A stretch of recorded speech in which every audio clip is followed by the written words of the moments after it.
पुण्यामध्ये राष्ट्रवादी शरदचंद्र पवार पक्षाकडून आंदोलन करण्यात आलेले अतिवृष्टीमुळे शेतकऱ्यांचं मोठं नुकसान झालंय।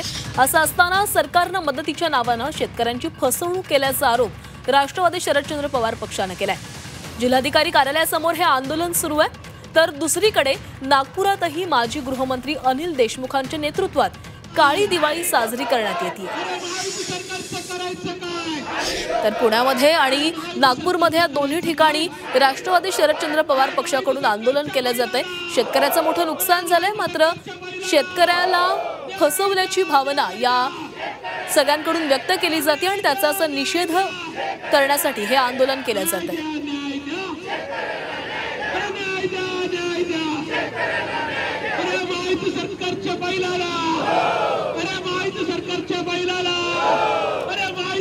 तर शेतकऱ्यांचं मोठं नुकसान झालेलं आहे, मात्र शेतकऱ्यांना नुकसान भरपाई देताना अनेक निकष लावले जात आहेत। निकषांची कटकट सुरू आहे, असे बॅनर्स या सगळ्या आंदोलनकर्त्यांनी आपल्या हातामध्ये घेतलेले आहेत। तर काळी दिवाळी ही साजरी केली जाते, कारण शेतकऱ्याचं मोठं नुकसान झालंय आणि शेतकऱ्याला मदत केली जात नाहीये।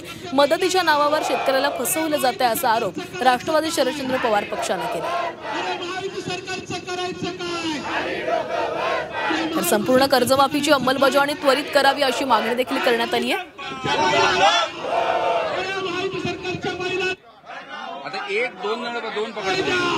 दरम्यान पुण्यातील आंदोलनाचा आढावा घेतलेला आहे आमचे प्रतिनिधी निलेश खरमरे यांनी। दिवाळीच्या पहिल्याच दिवशी राष्ट्रवादीने पुण्यामध्ये आंदोलन सुरू केलेले आहे।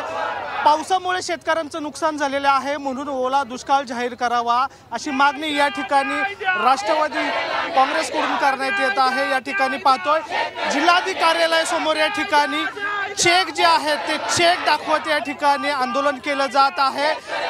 अक्षरशः या ठिकाणी आपण पाहतोय की शेतकऱ्यांनी अंगावर या ठिकाणी भाजीपाला परिधान केलेला आहे आणि शासनाच्या सरकारच्या विरोधात या ठिकाणी घोषणाबाजी करत ओला दुष्काळ जाहीर करावा अशी मागणी या ठिकाणी केलेली आहे।